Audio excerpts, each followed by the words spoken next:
नमस्कार, सगरमाथा प्राइम समाचारमा स्वागत छ। म जयन्ती पुरासैनी। नमस्कार, म ज्योति पौडेल। सबैभन्दा पहिले मुख्य समाचार।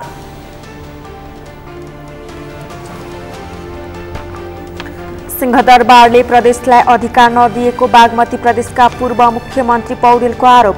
संघीय सरकार विरुद्ध मुद्दा दायर गर्ने मुख्यमन्त्री पाण्डेको चेतावनी।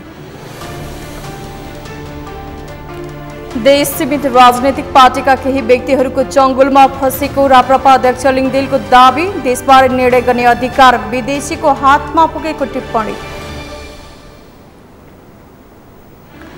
सरकारमाथि निर्वाचन आचार संहिता लागू। आजदेखि कर्मचारी नियुक्ति सरुवा बढुवा गर्न नपाइने निर्वाचन आयोगको निर्देशन।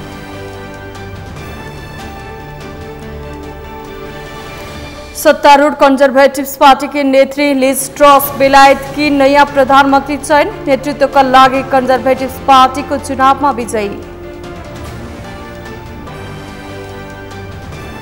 र 6औं साफ महिला च्याम्पियनशिप फुटबल प्रतियोगिता भोलिबाट सुरु। सबै टोलीको तयारी पूरा। उपाधि घरमै राख्ने नेपाली टोलीको दृढता।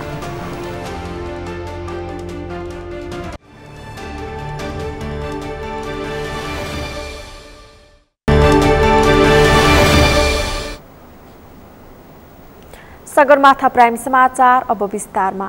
बागमती प्रदेशका मुख्यमन्त्री राजेन्द्र प्रसाद पाण्डेले संघीय सरकार विरुद्ध मुद्दा दायर गर्ने चेतावनी दिनुभएको छ।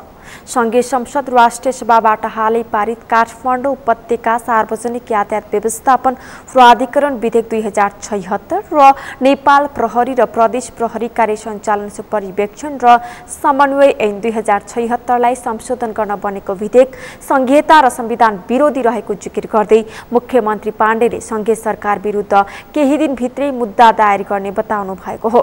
राष्ट्रिय सभा अन्तर्गतको संघीयता कार्यान्वयन अध्ययन तथा अनुगमन संसदीय विशेष समितिले आज हेटौडामा गरेको संघीय शासन प्रणाली सबलीकरण विषयक अन्तर्क्रियामा उहाँले संघीयता विरोधी संविधान विपरीतको सो विधेयक किन पारित गरेको भनेर राष्ट्रिय सभालाई प्रश्न समेत गर्नुभयो। राष्ट्रिय सभा आफैले संविधान र संघीयताको विरुद्धमा गएर ती दुईवटा विधेयकहरू पारित गरेको मुख्यमन्त्री पाण्डेको गम्भीर आरोप थियो। संविधान विरोधी ऐन पास गर्ने अनि यहाँ तल झरेर तपाईहरु संहिताको कार्यान्वयन चाहिँ के भएको छ त भनेर हामीसँग सोध्ने। तपाईहरु प्रश्नसँग भन्न चाहन्छु कि तपाईले यो कुरा सिरियसली लिएर जानुहोस्। होइन भने तपाईहरु संहिताको विरोधी केन्द्रमा बसेर छलफल गर्ने मध्येको तपाईहरु पनि हो। म खिमलाल देवकोटालाई नै यही आरोप लाउँछु। के को छलफल गर्नुहुन्छ? यो संहिता विरोधी के संहिताको बारेमा के को छलफल गर्नुहुन्छ? संहिताको एक्सपर्ट भनेर किन हिँड्नुहुन्छ? तपाईं जस्तो मान्छेले त्यो राष्ट्रिय सभामा यो विधेयक यो संहिता विरोधी हो यो पास गर्नु हुँदैन, संविधानको विरुद्ध छ भन्नु पर्दैन। त्यसो हुनाले यो यस्ता खालका कुराहरू तपाईहरु गर्दै अनि के काम लाग्छ? मुख्यमन्त्री पाण्डेले प्रदेश सरकारलाई तत्काल हस्तान्तरण गर्नुपर्ने 29 वटा अधिकार अझै हस्तान्तरण नगरेको भन्दै प्रधानमन्त्री शेरबहादुर देउवासँग पनि गुनासो गर्नुभयो। अन्तर प्रदेश समन्वय परिषदले निर्णय गरेर हस्तान्तरण गर्ने भनिएका 29 वटा अधिकार आफूले पटक पटक आग्रह गर्दा पनि प्रधानमन्त्री देउवाले त्यसलाई कार्यान्वयन नगरेको उहाँले बताउनुभयो।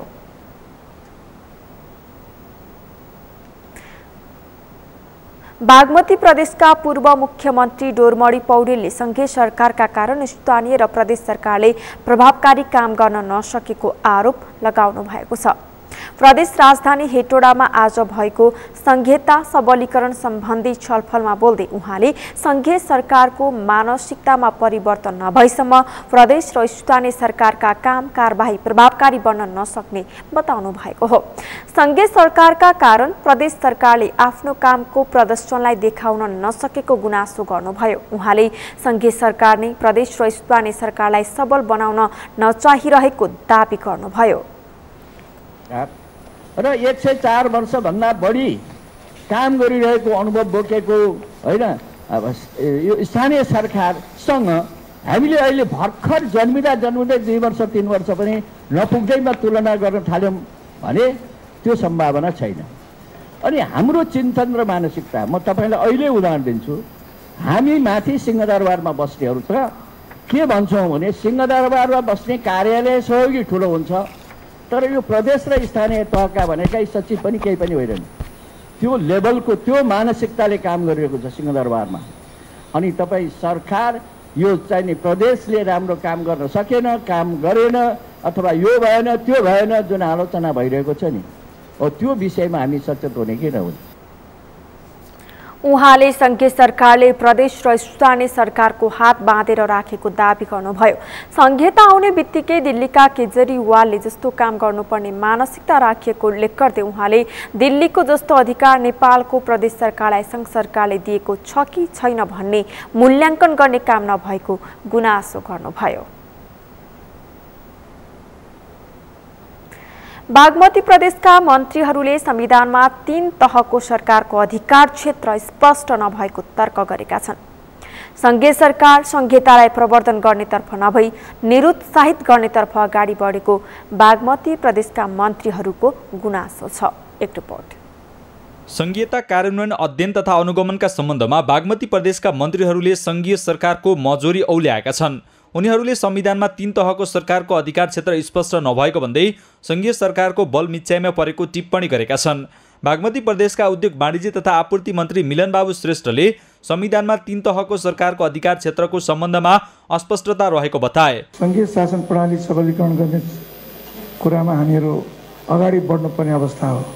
तथापि हामीहरूले यो संघीय शासन प्रणाली अपनाउँदै गर्दाखेरि हामीले नीतिगत रूपमा सबै 3 तहमा सहमति र सहकार्य अगाडि गरेर बढ्नुपर्ने बेलामा सबै आफ्ना कानुनका कुरामा विवादित छन्।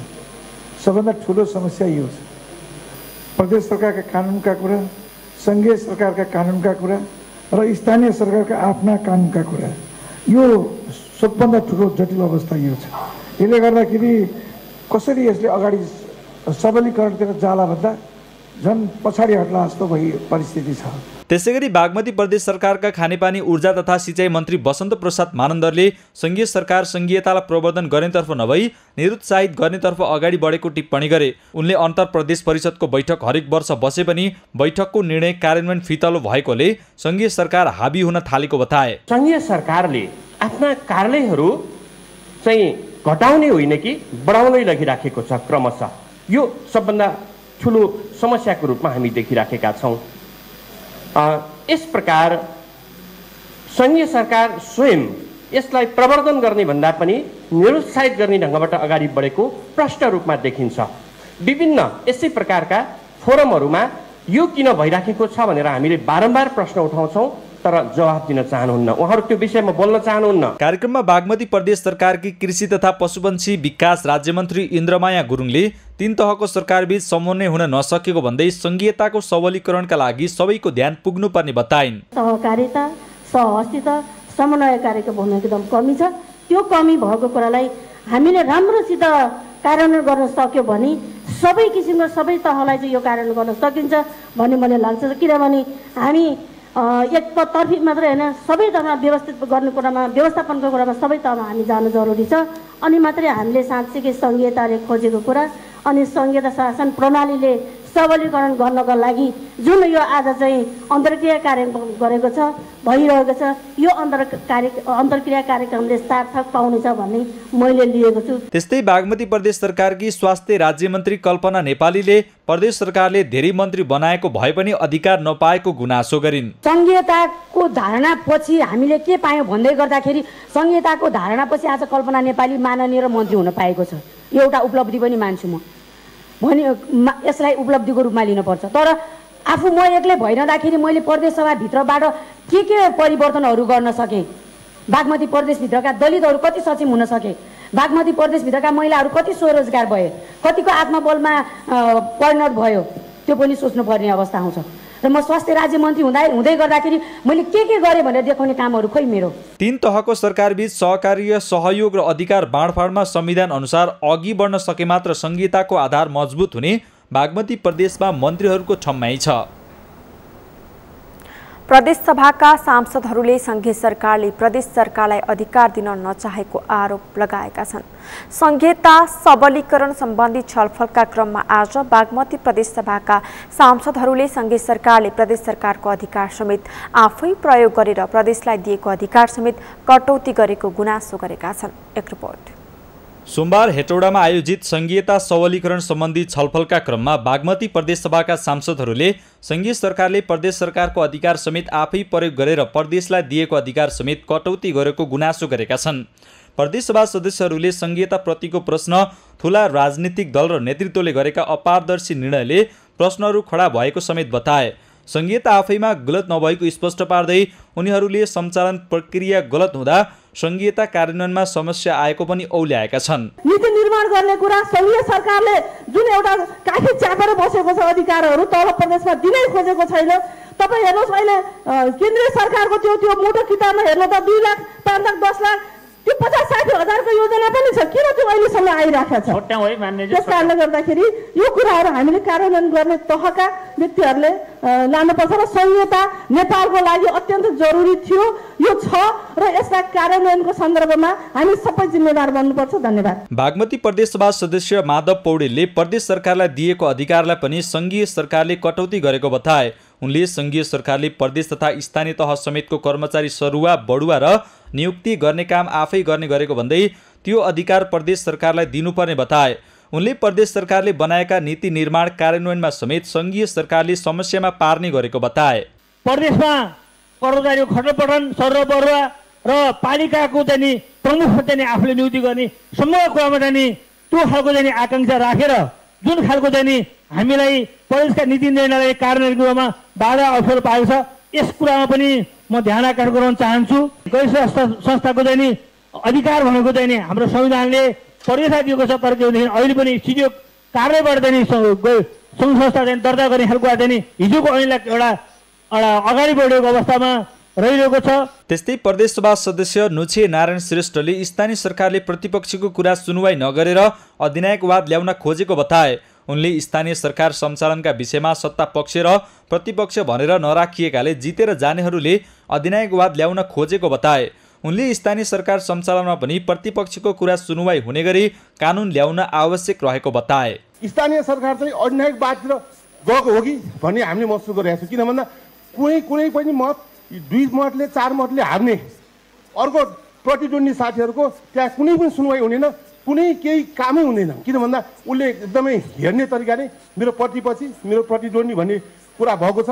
त्यसलाई पनि कसरी यसलाई संरक्षण गर्ने हो, त्यहाँ चाहिँ विपक्षीहरूको कुरा सुन्नको लागि चाहिँ के नियमको अभाव छ, त्यसको लागि पनि हाम्रो दादा खेमलालजी मार्फत नियमै बनाइदिएर त्यो तल्लो सरकारको लागि पनि त्यहाँ पनि मल्टिपार्टी सिस्टमबाट त्यो स्थानीय सरकार सञ्चालन गर्नको लागि कुन नियम बनाएर के हुन्छ त्यसको लागि पनि गर्नुपर्ने हुन्छ। त्यस्तै बागमती प्रदेशसभा सदस्य रमा आले मगरले प्रदेश सरकारले आफ्नो अधिकार लिनको लागि मुद्दा हालेर अगाडि बढ्नुपर्ने बताइन्। उनले संघीय सरकारले सजिलै प्रदेश सरकारलाई अधिकार नदिने भएकाले मुद्दा हालेर अधिकार ल्याउनुपर्ने बताइन्।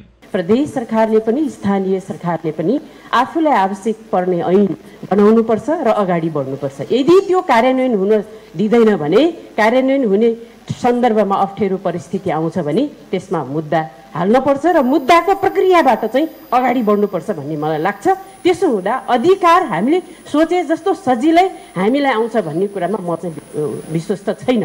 त्यसो हुँदा हामीलाई आवश्यक पर्ने ऐन बनाउने र त्यसमा अप्ठ्यारो पर्यो भने मुद्दा हालेरै अगाडि बढ्ने प्रक्रियामा जानुपर्छ। त्यस्तै बागमती प्रदेशसभा सदस्य सोमबहादुर गुलामले ग्रामीण क्षेत्रका जनतालाई सिंहदरबारको सुविधा पुर्याउनका लागि आएको संघीयता कार्यान्वयनमा विकृति आएपछि संघीयतामाथि प्रश्न उठेको दावी गरे। उनले मुख्यमन्त्री मन्त्री र सांसदहरू सुशासनका कुरा गर्ने तर प्रदेशमा 7वटा मन्त्रालय हुनुपर्नेमा 18वटा बनाएकाले संघीय सरकारमाथि नै प्रश्न खडा भयो। संघीय व्यवस्था संघीय शासन प्रणाली खास गरी ग्रामीण भएको जुन 80% जमिन जहाँ समृद्धि पुगेको छैन, जहाँको मान्छे सुखी हुन सकेका छैन, त्यो ठाउँको लागि यो संघीय व्यवस्था आएको हो। धिराङमा जन्मेको चेपाङको लागि आएको हो यो। खास त कामी दमे पोडे चामीहरूको लागि आएको थियो। शब्द मैले कति प्रयोग गर्न मिल्छ मिल्दैन, तर पिछडिएको समुदायको लागि आएको हो यो व्यवस्था। तर त्यसमा पनि त्यसको हामीले कार्यान्वयन गर्ने क्रममा हामीले विकृति आफैले त्यो तोड्दै गएका छौँ कार्यान्वयन प्रक्रियामा। यो चिजहरूले सङ्घीय व्यवस्थाप्रति म के भन्छु भने हामीले सुशासनको कुरा गरिरहँदा हामी नै यही मुख्यमन्त्रीहरू, हामी नै मन्त्रीहरू, हामी नै सांसदहरू, यहाँ 7 भन्नुभयो उहाँले मन्त्रालय, हामी त्यो यहाँ त 18 पुर्याइराखेका छौँ। त्यो अरूले गरे होइन, हामी आफैले यस्ता चिजहरू जो आफैले आफै माथि प्रश्न खडा गरिराखेका छौँ। हामी यो चिजहरू हामीले कहिले अन्त्य गर्न सक्छौँ? जोडिएको प्रश्न हामीसँग हो। प्रदेश सांसद गुलामले प्रदेश सरकारहरूले गरेको विकृतिले गर्दा संघीयतामाथि प्रश्न उठेको बताए। उनले देश संघीयतामा गए पनि विकास प्रक्रिया काठमाडौँमुखी बनाउँदा अन्य क्षेत्रका जनताले संघीयता अनुभूत गर्न नपाएको बताए। प्रधानमन्त्री तथा मन्त्री परिषदको कार्यालयका राज्य मन्त्री उमेश श्रेष्ठले स्थानीय सरकारलाई संविधानले तोकिएको अधिकार दिए मात्र देशको प्रगति हुने बताउनु भएको छ। राष्ट्रिय सभा अन्तर्गतको संघीयता कार्यान्वयन अध्ययन तथा अनुसन्धान संसदीय विशेष समितिले आज हेटौडामा गरेको संघीय शासन प्रणाली सबलीकरण वैषयिक अन्तर्क्रिया कार्यक्रममा उहाँले स्थानीय सरकारलाई जति अधिकार दियो त्यति देशको प्रगति हुने बताउनु भएको हो। उहाँले स्थानीय प्रदेश र संघ बीच अधिकारको सम्बन्धमा विवाद हुने गरेको भन्दै स्थानीय सरकारलाई संविधानले तोकेको अधिकार दिनुपर्ने बताउनुभयो। उहाँले स्थानीय सरकारलाई बलियो बनाउनु पर्नेमा जोड दिनुभयो। राज्य मन्त्री श्रेष्ठले स्थानीय सरकारी जनतालाई प्रत्यक्ष अनुभूति हुने गरी गर्न प्राथमिकता दिनुपर्ने बताउनुभयो। राज्य मन्त्री कति प्रगति हुन्छ भन्ने मूल्य र मान्यता मतलब चाहिँ त्यसको विश्वास चाहिँ सरकारले पनि लिएको छ र बिस्तारै बिस्तारै स्थानीय सरकारलाई अधिकार नदिकन जुन जुन अधिकार छ संविधानमा तोकेको त्यो अधिकार चाहिँ स्थानीय सरकारलाई दिनै पर्छ। स्थानीय सरकारलाई बलियो बनाउनु पर्छ। तर धेरै गुनासो धेरै कुराहरू छ। हामी एकैचोटि आयौँ, ट्रेनिङहरू भएन। धेरै ठाउँमा यो 7 वटा प्रदेशमा स्थानीय तहका साथीहरूले पनि आफ्ना कमी कमजोरी, जनताको सोच, जनताले भनेको कुराहरू यो गर्नुपर्छ। प्रदेश सरकार र स्थानीय सरकारले अबको चाहिँ बेला भनेको अब हामीले रोजगारमूलक, व्यवसायमूलक, शिक्षादेखि लिएर इभन इन्डस्ट्रियल पार्कहरूदेखि लिएर उद्योगदेखि लिएर हामीले कसरी चाहिँ यहाँ चाहिँ उत्पादनमूलक उद्योगहरूदेखि लिएर यस्ता चिजहरूमा फोकस गर्नु जरुरी छ। राज्य मन्त्री श्रेष्ठले संघीयता प्रयोगकै चरणमा रहेको भन्दै धेरै कानूनहरूलाई परिवर्तन गर्नु आवश्यक रहेको बताउनुभयो। चुनावको घोषणा भइसकेकाले आगामी संसदले बाँकी रहेका कानूनहरू निर्माण गर्ने उहाँले बताउनुभयो।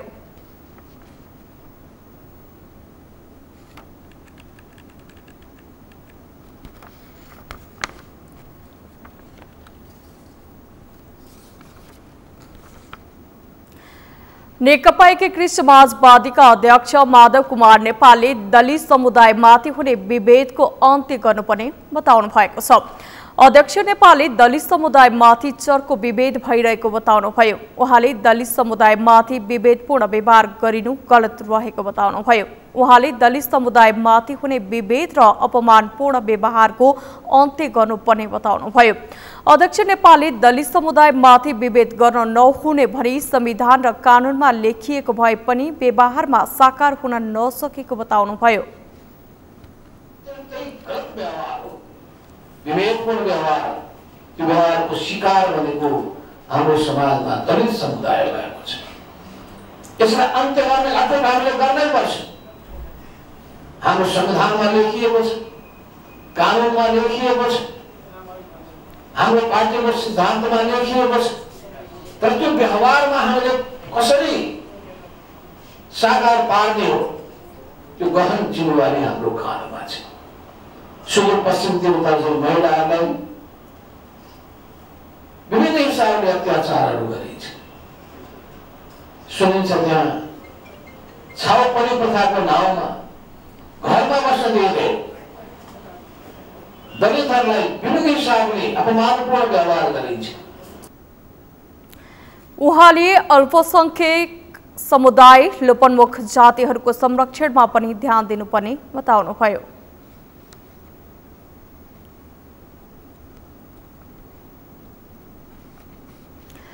नेपाल समाजवादी पार्टी नेपालका अध्यक्ष तथा पूर्व प्रधानमन्त्री बाबुराम भट्टराईले सीट बाँडफाँडका कारण गठबन्धनमा कुनै समस्या नआउने प्रश्न पार्नु भएको छ। पार्टीको प्रदेश स्तरीय परीक्षणका लागि धनगढी पुगेका भट्टराईले आज धेरै दल भएका कारण गठबन्धनमा सिट बाँडफाँड गर्न ढिलाइ भए पनि समस्या नआउने प्रश्न पार्नुभयो। चुनावपछि गठबन्धनकै सरकार बन्ने भट्टराईको दाबी छ।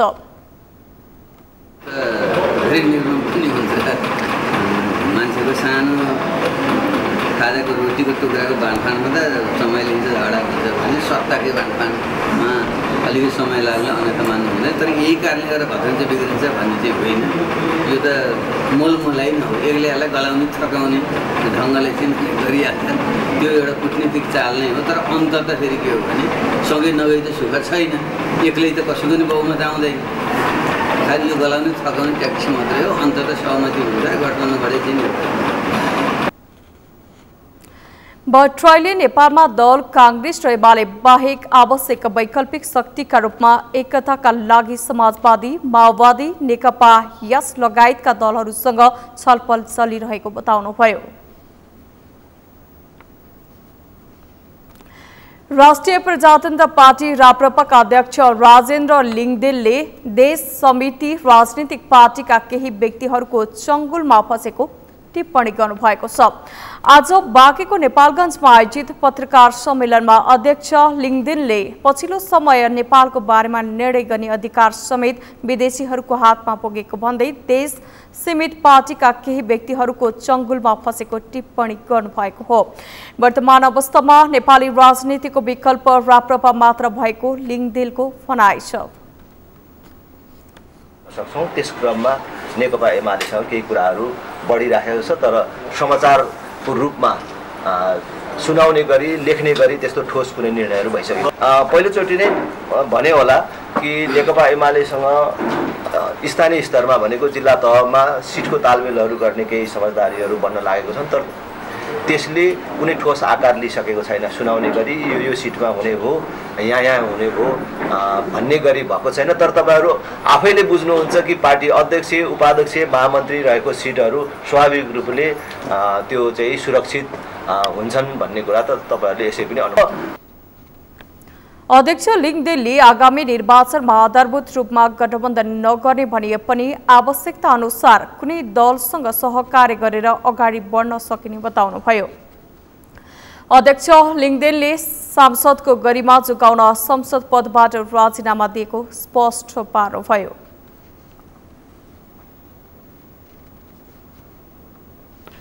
समाचारमा अब पालो भएको छ विश्रामको। विश्रामपछि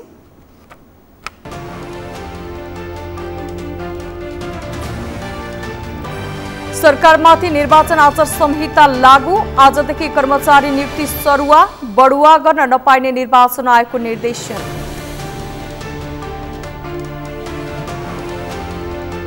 सत्तारूढ़ कंजर्भेटिव्स पार्टी की नेत्री लिज ट्रस बेलायत की नया प्रधानमंत्री चयन, नेतृत्व का लागि कंजर्भेटिव्स पार्टी को चुनाव में विजयी।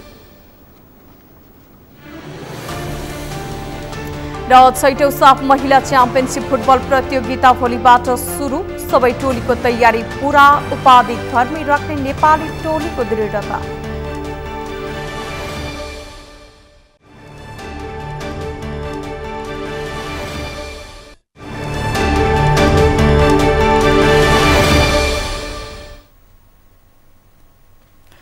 विश्रामपछि प्राइम समाचारमा स्वागत छ। अब बाँकी समाचार। सरकारले आजदेखि कर्मचारीहरूको नियुक्ति सरुवा बढुवा कुनै पनि काम गर्न नपाउने भएको छ। निर्वाचन आयोगले गत भदौ 2 गते दिएको निर्देशन अनुसार सरकारले आजबाट कुनै पनि कर्मचारीको सरुवा बढुवा नियुक्ति लगायतका कुनै पनि काम गर्न नपाउने भएको हो। आगामी प्रदेश सभा र प्रतिनिधि सभा निर्वाचन प्रयोजनका लागि सो काम नगर्न आजभन्दा 18 दिन अघि अर्थात् गत भदौ 2 गते नै आयोगले निर्देशन दिएको आयोगका सहायक प्रवक्ता सूर्य प्रसाद अर्यालले बताउनुभयो। कुनै पनि ठाउँमा स्वीकृत दरबन्दी रिक्त रहेमा त्यसलाई पूर्ति गर्न सरकारलाई 18 दिनको समय दिएको पनि उहाँले स्पष्ट पार्नुभयो। निर्वाचन आयोगले यसअघि नै निर्वाचन प्रयोजनका लागि कर्मचारी व्यवस्थापन गर्न प्रमुख जिल्ला अधिकारीको नेतृत्वमा सबै जिल्लाहरूमा कर्मचारी व्यवस्थापन कमिटी बनाएको छ। कर्मचारीहरूलाई निर्वाचन प्रयोजनका लागि परिचालन गर्न सबै जिल्लाहरूमा सो कमिटीको पनि व्यवस्था गरिएको आयोगका सहायक प्रवक्ता अर्यालले बताउनुभयो। निर्वाचन आयोगले निर्वाचनको मिति घोषणा भएदेखि नै सरकारलाई आचार संहिता लाग्ने पनि स्पष्ट पारेको छ। आगामी मङ्सिर 4 गते प्रदेश सभा र प्रतिनिधि सभा निर्वाचन हुँदैछ।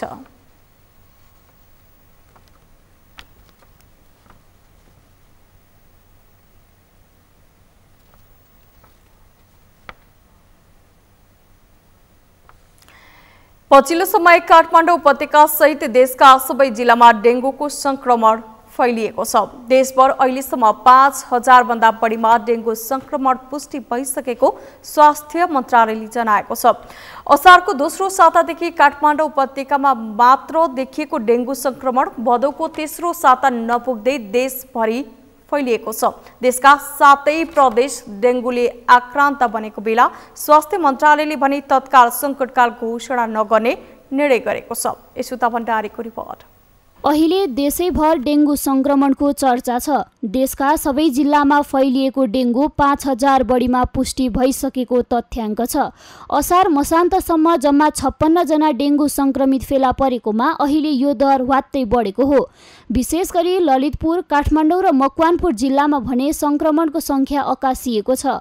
अहिले ललितपुरमा मात्रै सक्रिय संक्रमितको संख्या लगभग 2000 पुगेको छ। र अहिलेसम्म आएको सरकारी लेभलबाट जम्मी 5029 जना हिजोसम्मको रिपोर्टमा छ र त्यसमध्ये पनि 84% जति 3टा जिल्लाबाट मात्रै आएको छ। ललितपुर सबभन्दा बढी, त्यसपछि काठमाडौँ, त्यसपछि मकवानपुर र चौथोमा रूपन्देही हो। र यो सबै 3टामा 84%। तर अलि बढी केस भएको 10वटा जिल्ला हामीले आइडेन्टिफाई गरेका छौँ। 10वटा जिल्लामा अलि बढी प्रकोप छ। यसअघि कुनै पनि पूर्व तयारी नगरेको स्वास्थ्य मन्त्रालयले डेंगू संक्रमण बढ्न थालेपछि यसको रोकथाम तथा नियन्त्रणका कार्यक्रमहरू थालेको छ। देशैभरि डेंगू देखिन थालेपछि स्वास्थ्य मन्त्रालयले प्रदेश र स्थानीय तहसँग समन्वय र छलफल अघि बढाएको छ। स्वास्थ्य कर्मीहरू पनि इन्फेक्टेड भयो भने त्यो कन्डिसनमा स्वास्थ्य कर्मीहरू कहाँबाट ल्याउने, कसरी ल्याउने, अरू स्रोतहरू कसरी अझै पनि सुनिश्चित गर्ने, ती सम्बन्धी कुराहरूलाई मात्रै छलफल गरेको हो। यसको मतलब यो होइन सङ्कटकाल लागू गर्ने भनेर भनेको छैन, मैले कसैलाई पनि भनेको छैन। स्वास्थ्य सङ्कटकाल लगाउने कुरा होइन। अहिले त 4-5000 मात्रै आएको छ। 2019 मा त 17000 भन्दा बढी केस आएको थियो। 6 जना मान्छे डेंगूले पनि मर्या थिए। त त्यतिखेर सङ्कटकाल लागेन भने अहिले सङ्कटकालको कुरा होइन, तर आपतकालीन मिटिङ चाहिँ हामीले बसाएको हो। मन्त्रालयले इपिडेमियोलोजी तथा रोग नियन्त्रण महाशाखा साथै अन्य अस्पताल र विज्ञहरूसँग यसको रोकथामको विषयमा छलफल गरेको छ। अहिले उपत्यकाका अस्पतालहरूमा ज्वरोसहित डेंगूका लक्षण भएका बिरामीको भिड बढेको छ। संक्रामक रोगको उपचार हुने टेकु अस्पतालको इमर्जेन्सीमा सोमबार 150 भन्दा बढी बिरामी उपचारका लागि पुगेका छन्। डेंगूको बिरामी बढ्ने भनेको त फोहोर भयो, लामखुट्टे बढी भयो। हामी चाहिँ अब हामीले दिनुपर्ने न्यूनतम हाम्रो सरसफाइ र लामखुट्टेबाट बच्ने उपायहरूलाई हामीले अवलम्बन गरेनौँ। धेरै जसो हाम्रो सुताइ के छ, झुलको प्रयोग गर्दैनौँ, हामी मस्किटो किलरको चाहिँ प्रयोग गर्ने भन्छौँ होइन। अनि त्यसले गर्दाखेरि अथवा फुल लुगा लगाउने, हाफ लुगा लगाएर हिँड्ने, यिनीहरूले गर्दाखेरि सङ्क्रमण चाहिँ वृद्धि भएको देखिन्छ। र उपत्यकाका 3 जिल्लामा डेंगू संक्रमित हुनेको संख्या करिब 3000 पुगेको छ। संक्रमण दर फैलिएपछि काठमाडौँ महानगरपालिकाले 32वटै ओडाबाट डेंगू नियन्त्रणबारे जनचेतना तथा लामखुट्टेको वासस्थानमै पुगेर लार्वा र अण्डा नष्ट गर्न थालेको छ। कोरोनाको त्रास कायमै रहेको बेला डेंगू संक्रमणले सर्वसाधारण त्रसित भएका छन्। सगरमाथा टेलिभिजनका लागि क्यामेरामा केशव तिमल सिन्हाका साथ यशोदा भण्डारी, काठमाडौँ। महिला बालबालिका तथा ज्येष्ठ नागरिक मन्त्री उमा रेग्मीले आफ्नो मन्त्रालयको सशक्तिकरण गर्न जरुरी रहेको बताउनु भएको छ। मन्त्री रेग्मीले सबैभन्दा बढी जनसरोकारका मन्त्रालय भएर पनि स्रोत साधनमा अति कमी भएको उल्लेख गर्दै महिला बालबालिका तथा ज्येष्ठ नागरिक मन्त्रालयको सशक्तिकरण गर्न अति आवश्यक रहेको बताउनु भएको हो। मानव बेचबिखन विरुद्धको 16औं राष्ट्रिय दिवस मूल समारोहमा बोल्दै उहाँले बजेटको कमी भएकै कारण महिलाहरूको सशक्तिकरण गर्ने कार्यक्रमलाई समेत आफ्नो मन्त्रालयले अघि बढाउन नसकेको स्पष्टीकरण दिनुभयो।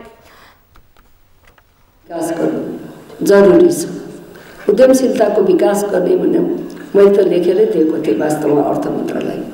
मैले द्वारा के अरे चाहिँ नि हुन त म आफै सरकारमा छु तर पनि महिला मन्त्रालयको तर्फबाट मैले लेखेरै दिएको थिएँ महिलाद्वारा सञ्चालित उद्योगहरूलाई कम्तीमा पनि 50% कर छुट दिनुपर्छ तर त्यो पुरा आंशिक लागू भयो पुरा लागू भएको छैन त्यसमा हामी प्रयासरत रहन्छौँ।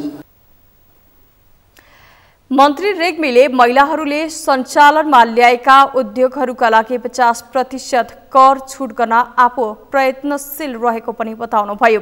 त्यस अवसरमा उहाँले गरिबीका कारण महिला तथा बालबालिकाहरूको बेचबिखन चुनौतीको रूपमा रहेको स्पष्ट पार्दै त्यसको न्यूनीकरणका लागि जनचेतनाको अभिवृद्धिमा पनि जोड दिनुपर्ने बताउनुभयो।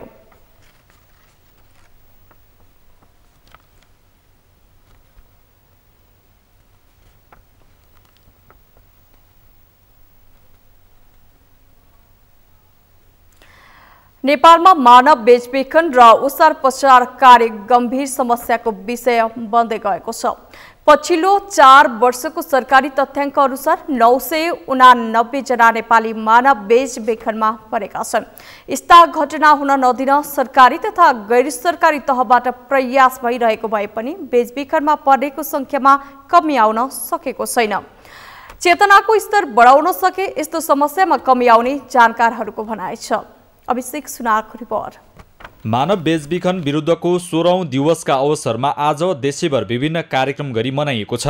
मानव बेचबिखन नियन्त्रणका लागि सरकारी तहबाट विभिन्न प्रयास भएको भए पनि त्यसको नियन्त्रण अझै हुन नसकेको भन्दै उनीहरूले मानव बेचबिखनका विरुद्ध विभिन्न चेतनामूलक कार्यक्रम समेत गरेका छन्।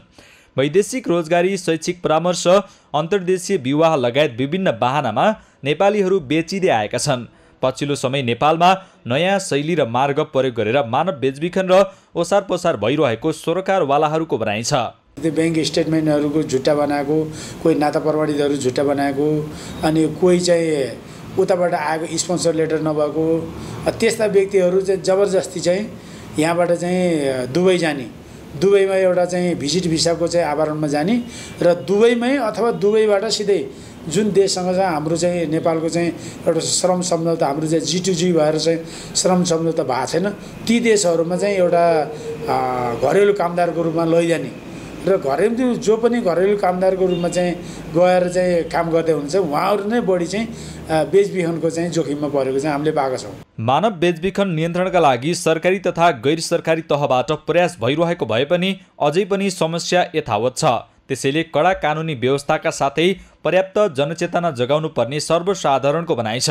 गाउँबाट हाम्रो बालबालिका महिलाहरूलाई झुट बोलेर हामीले झुक्काएर यसो ट्राफिकिङ गर्ने रहेछ। बरु अहिले इन्टरनेट यसपालिको ह्युमन ट्राफिकिङ इन्टरनेसनल थिम पनि ह्युमन ट्राफिकिङ फ्रम इन्टरनेट भनेर भनेछ। यसरी इन्टरनेटमा पनि धेरै स्क्याम्सहरू एडभर्टिजमेन्ट तपाईँले काम दिन्छु भन्दैमा यति पैसा लिन आउनु भन्दैमा कति धेरै ह्युमन ट्राफिकिङको केसेस बढिरहेको छ। मानव बेच्नुको लागि चाहिँ अब एउटा नीति राम्रोसँग नीति बन्न सकिरहेको छैन। नीति बनेको छ तर नीति चाहिँ कानुन पक्षमा फितलो देख्न सकिन्छ हैन। जुन हिसाबको हाम्रो अहिले चाहिँ अवस्था छ यो चाहिँ नीति कार्यान्वयन गर्नको लागि चाहिँ विभिन्न तहका चाहिँ निकायहरू चाहिँ त्यसमा विफल भएको हामी अवस्था देख्न सक्छौँ। जसले गर्दाखेरि यो मानव बेचबिखन हिजो पनि उस्तै थियो अहिले पनि उस्तै छ हैन। सम्भवतः यसलाई भोलिका दिनमा पनि यसका पहल कदम यसका सोही अनुसार गर्न सकिन भने चाहिँ समस्या समाधान नहुन सक्छ। पछिल्लो 4 वर्षको तथ्याङ्क अनुसार 989 जना मानव बेचबिखनमा परेका छन् भने 1452 अभियुक्त मध्ये 881 जना मात्र पक्राउ परेको मानव बेचबिखन तथा अनुसन्धान ब्युरोले जानकारी दिएको छ। मानव बेचबिखनमा पर्नेमा आर्थिक वर्ष 2075-76 मा 316 महिला 71 पुरुष, आर्थिक वर्ष 2076-77 मा 190 महिला 14 पुरुष, आर्थिक वर्ष 2077-78 मा 183 महिला 4 पुरुष र आर्थिक वर्ष 2078-79 मा 200 महिला र 11 पुरुष मानव बेचबिखनमा परेको ब्युरोको भनाइ छ। अहिले हामीले विगत 4 वर्षदेखिको हेर्दाखेरि हाम्रो चाहिँ टोटल चाहिँ 673 वटा मुद्दाहरू हाम्रो चाहिँ अहिले दर्ता भएका छन् भने अहिले यो वर्षको मात्र लेटेस्ट हेर्दाखेरि हाम्रो अहिलेसम्म यो आर्थिक वर्ष सुरु भएपछि अहिलेसम्मको हाम्रो चाहिँ 15 वटा मात्र मुद्दा दर्ता भएको छ र यसले के देखाउँछ भने यो विगतको उसमा त्यसको हाराहारीमा पुग्ने देखिन्छ। र हाम्रो प्रयास के छ भने यो कसरी हुन्छ यो चाहिँ मानव बेचबिखन हुनबाट रोक्ने कसरी भन्ने चाहिँ हामीले गरिरहेका छौँ र विभिन्न खालका अभियानहरू हामीले चलाइरहेका छौँ। चालु आर्थिक वर्षमा मात्रै 15वटा मानव बेचबिखनको मुद्दा दर्ता भएको ब्युरोले बताएको छ। नेपालमा सम्बन्धित निकायले मानव बेचबिखन नियन्त्रणका लागि हरबखत कोसिस गरेको भए पनि समस्या समाधान गर्न चेतनामूलक कार्यक्रम लगायतका थप कार्य गर्न आवश्यक छ। सगरमाथा टेलिभिजनका लागि क्यामेरामा सुनिल कोलीका साथ अभिषेक सुनार, काठमाडौँ। नेपालमा मानव बेचबिखन समस्याको रूपमा रहेको छ। पछिल्लो समय मानव बेचबिखनका घटनाहरूको स्वरूप, प्रवृत्ति र शैलीमा समेत फरकपन देखिएको छ। यसै सन्दर्भमा आज हामीले सगरमाथा जनबोलीमा सर्वसाधारणलाई सोधेका थियौं, मानव बेचबिखन रोक्नका लागि कसको भूमिका के हुनु पर्ला? हेरौं उनीहरूको भनाई उनीहरूकै शैलीमा।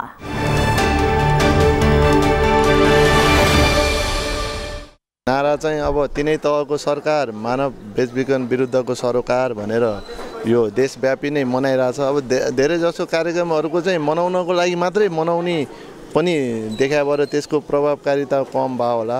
अब यो चाहिँ कस्तो हुन्छ भने ग्रासरुट कम्युनिटी भन्छ। अब स्कुलदेखि नै विद्यालय तहमै विद्यार्थीहरूलाई चाहिँ यसको विरुद्धको जनचेतना जगाउनु पर्यो। फर्स्ट अफ अल चाहिँ एजुकेसन गर्नु पर्छ हुन्छ कि एजुकेसन गर्दाखेरि चाहिँ मान्छेहरूलाई थाहा पाउँछ के हुन्छ, के कसो हुन्छ, के गर्दा राम्रो के गर्दा नराम्रो भन्दाखेरि। र सेकेन्डमा चाहिँ रुल्स एन्ड रेगुलेसन चाहिँ हामीले नेपालको कन्टेक्स्टमा चाहिँ कडाभन्दा कडै गर्नुपर्छ कि यसमा। किन भन्दाखेरि चाहिँ अहिलेको यस्तो सिचुएसनमा पनि मान्छेलाई बेचिरहेछ। यो त सल्युसन होइन नि त, के हो कसो हो। इन्डियामा कहिले बेचिन्छ, कहिले सिङ्गापुर, थाइल्यान्ड, न्युजिल्यान्ड यस्तो विभिन्न ठाउँमा चाहिँ बेचिरहेको हुन्छ। यसलाई चाहिँ सकेसम्म चाहिँ रोक्नुपर्ने हुन्छ क्या। नियन्त्रण गर्नले के गर्नुपर्छ भने चेतना हुन्छ नि, त्यो अवेरनेस प्रोग्राम बढाउनुपर्छ अझ होइन। हामी हुन्छ नि अब सब हुन्छ नि अब त्यस्तो अरूको कुरामा नलाग्ने।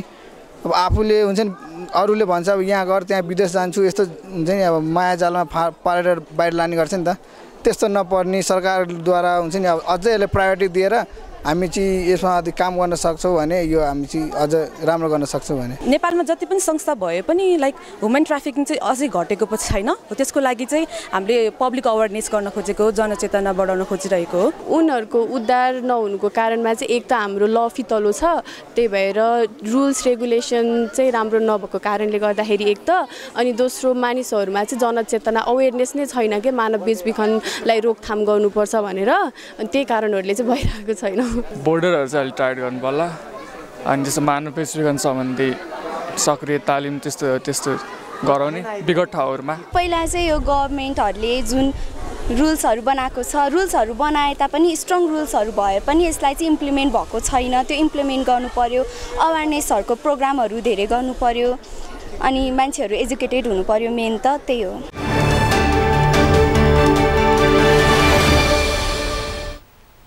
दुर्घटनाको जोखिम बढेको भन्दै ट्राफिक प्रहरीले मोटरसाइकलमा मोबाइल स्ट्यान्ड राख्न रोक लगाएको छ। राइड सेयरिङ गर्ने सवारी चालकहरूले गुगल म्याप हेर्न तथा अन्य प्रयोजनका लागि मोटरसाइकलमा स्ट्यान्ड राखी मोबाइल हेर्ने हुँदा दुर्घटनाको जोखिम बढेको उपत्यका ट्राफिक प्रहरी कार्यालयको भनाइ छ। सवारी साधन तथा यातायात ऐन 2049मा संरचना विपरीत स्वरूप परिवर्तन गर्न नपाइने व्यवस्था छ। यो व्यवस्थाबाट सवारी दुर्घटना धेरै कम हुने ट्राफिक प्रहरीको विश्वास छ। मेनुका लम्सालको रिपोर्ट। ट्राफिक प्रहरीले मोटरसाइकलमा मोबाइल स्ट्यान्ड राख्न रोक लगाएको छ। दुर्घटनाको जोखिम बढेको भन्दै ट्राफिक प्रहरीले एक सातादेखि मोटरसाइकलमा मोबाइल स्ट्यान्ड राख्न रोक लगाएको हो। विशेष गरेर शेयर राइडिङका चालकहरूले गुगल म्याप हेर्न तथा अन्य प्रयोजनका लागि मोटरसाइकलमा मोबाइल स्ट्यान्ड राख्ने गरेका छन्। यसबाट सवारी दुर्घटनाको जोखिम बढेको ट्राफिक प्रहरीको तर्क छ। दुर्घटना विभिन्न कारणले हुन्छ। चालकको लापरवाही, सडकको अवस्था, त्यसैगरी सवारी साधनको अवस्था लगायतका विभिन्न कारणहरूले दुर्घटना हुन्छ र विभिन्न कारणहरूमध्ये त्यो पनि एउटा कारण हो। त्यसले गर्दा के हो त चालकको लापरवाही देखिन्छ त्यसमा। जस्तो चालकले ड्राइभिङ गर्दाखेरि टोटली उसको ध्यान चाहिँ सडकमा हुनुपर्छ। अरू सवारी साधनहरू, सडकमा हिँड्ने व्यक्तिहरू, सडकमा ऊ मात्रै रोड युजर होइन अरू पनि रोड युजर छन्, त्यसकारण उसको सडकमा ध्यान हुनुपर्छ। तर मोबाइलमा ध्यान जाँदाखेरि उसको ध्यान चाहिँ सडकबाट डिस्ट्र्याक्ट भयो र त्यसले गर्दा दुर्घटना हुने सम्भावना भएको कारणले गर्दाखेरि हामीले चाहिँ यो हुनुहुन्न भनेर दुर्घटना न्यूनीकरणको लागि यसलाई चाहिँ हटाउन थालेका हुन्। नियम उल्लङ्घन गरेमा 500 देखि 2000 सम्म र गल्ती दोहोर्याएमा 5 देखि 20,000 सम्म जरिवाना हुन सक्छ। ट्राफिक कार्यालयका अनुसार प्रकृति हेरेर यातायात कार्यालयमा पनि पठाउन सकिनेछ। यातायात पठाउँदा यातायातले ऐन अनुसार 5000 देखि 20,000 सम्म जरिवाना हुन सक्नेछ। ऐनमा सवारी साधनको स्वरूप परिवर्तन गर्न नपाउने व्यवस्था छ। यो निर्णयले शेयर राइडिङका चालकहरूलाई अप्ठ्यारो परेको छ। गोजीबाट निकालेर मोबाइल अब रिक्वेस्ट आएपछि त्यो गाडी रोकेर गर्दाखेरि झनै एक्सिडेन्ट हुने सम्भावना जस्तो लागिदिन्छ। खासमा त अब लोकेसनले गर्दाखेरि एक्सिडेन्ट भयो भन्ने हुन्छ। कसरी भयो होला? एक्सिडेन्ट त नराख्दा पनि भइरहेछ नि। त्यो मोबाइलै नराख्दा पनि म्यापै नहेरेर हिँड्दा पनि त एक्सिडेन्ट त भइहाल्छ नि होइन। धेरै नै असहज भइरहेछ किनभने अब काहीँ रोक्नै दिँदैन होइन, रोक्नै दिँदैन। काहीँ रोक्यो भने पनि काहीँ चिट काट्दैन। एकछिन रोकेर यता साइडमा लिएर बस्यौँ भने पनि ट्राफिकले लगाइदिन्छ। त्यसको लागि त अब होइन, अब केही पठाउने हो भनेर चाहिँ केही चिन्हल चाहिँ दिनुपर्छ भन्ने कुरा। स्ट्यान्डको प्रयोगमा रोक लगाएपछि पठाउ व्यवसायी वा निजी सवारी छुट्याउन नसक्दा असहज हुने गरेको पठाउ यात्रुहरूको गुनासो छ। दुर्घटना कसरी हुन्छ? दुर्घटना त हुने अरू ठाउँमा पनि त त्यो अर्कै किसिमले पनि त भइराखेकै छ। त्यो दुर्घटना नहुनलाई त कमसेकम त्यसका चाहिँ क्राइटेरिया के छ त्यो पो गर्नु पर्यो। कामै नगर नहिँडा भनेर त भएन नि त। दुर्घटना हुन्छ भनेर त प्लेन नचला भनेर गाडी नचला भनेर त भएन। सवारी साधन तथा यातायात 2049मा कम्पनीको संरचना विपरीत स्वरूप परिवर्तन गर्न नपाइने व्यवस्थालाई टेकेर यो अभियान थालनी भएको हो। उपत्यका ट्राफिक प्रहरी कार्यालयका अनुसार अभियान थालनी गरेदेखि अहिलेसम्म उपत्यकाभित्र करिब 400 सवारी साधन कारबाहीमा परिसकेका छन्। ढिलै भए पनि ऐन कार्यान्वयनमा राज्यको यो पहल सकारात्मक मान्नुपर्छ। अहिले यसको प्रयोगकर्तालाई अप्ठ्यारो महसुस भए पनि दुर्घटनाको जोखिम कम गर्न थालिएको यो अभियानमा सबैले सहयोग गर्नुपर्छ। सगरमाथा टेलिभिजनका लागि क्यामेरामा सम्पूर्ण लम्सालका साथमा मेनुका लम्साल, काठमाडौँ। सगरमाथा प्राइम समाचारमा एकैछिन विश्रामपछि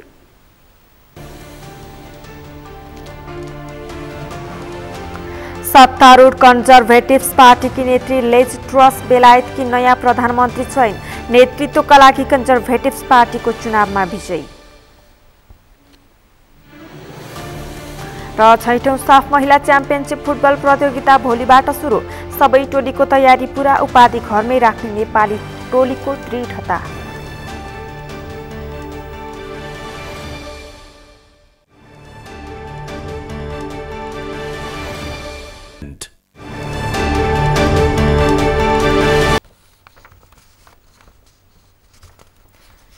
समाचारमा पालो भएको छ अर्थ समाचारको।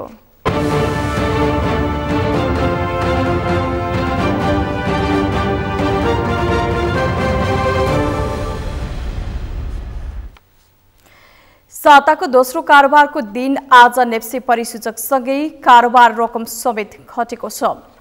आइतबार सामान्य अङ्क बढेर बन्द भएको नेप्से परिसूचक आज 4.29 अङ्क घटेर 1973.01 बिन्दुमा झरेको छ। त्यस्तै सेन्सिटिभ इन्डेक्स 0.82 अङ्क, फ्लोट इन्डेक्स 0.36 अङ्क र सेन्सिटिभ फ्लोट इन्डेक्स 0.41 अङ्क घटेको छ। आज कारोबारमा आएका 224 कम्पनीको 24,44,000 किता सेयर 90,79,04,000 रुपैयाँ बराबरको खरिद बिक्री भएको छ।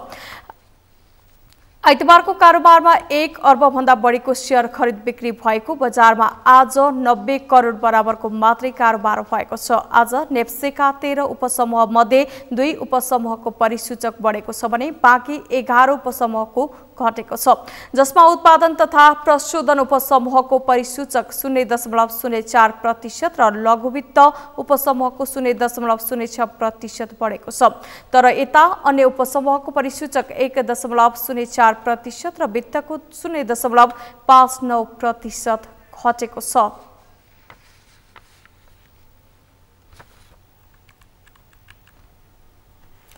प्राइम समाचारको अन्त्यमा मुख्य समाचार पुनः पटक।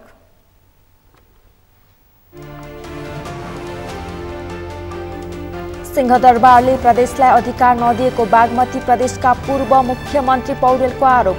संघीय सरकार विरुद्ध मुद्दा दायर गर्ने मुख्यमन्त्री पाण्डेको चेतावनी। देश छिमेकी राजनैतिक पार्टीका केही व्यक्तिहरूको चङ्गुलमा फँसेको राप्रपा अध्यक्ष लिङदेलको दावी, देशबारे निर्णय गर्ने अधिकार विदेशीको हातमा पुगेको टिप्पणी। सरकारमाथि निर्वाचन आचार संहिता लागू, आजदेखि कर्मचारी नियुक्ति सरुवा बढुवा गर्न नपाइने निर्वाचन आयोगको निर्देशन।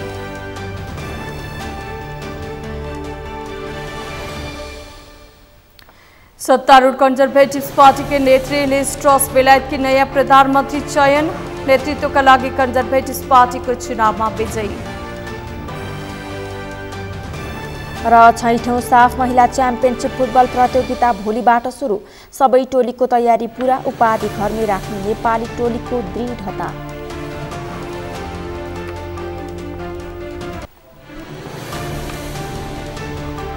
हौस् त सगरमाथा प्राइम समाचार अहिलेलाई सकियो। तपाईँ समाचार बुलेटिनका साथै सगरमाथा टेलिभिजनका सम्पूर्ण कार्यक्रम www.sagarmatha.tv मा पनि पढ्न र हेर्न सक्नुहुनेछ। साथै युट्युबमा youtube.com/sagarmatha.tv नेपालमा हेर्न सक्नुहुनेछ। तपाईँ हामीलाई फेसबुकमा पनि facebook.com/yestv नेपालमा फलो गर्न सक्नुहुनेछ।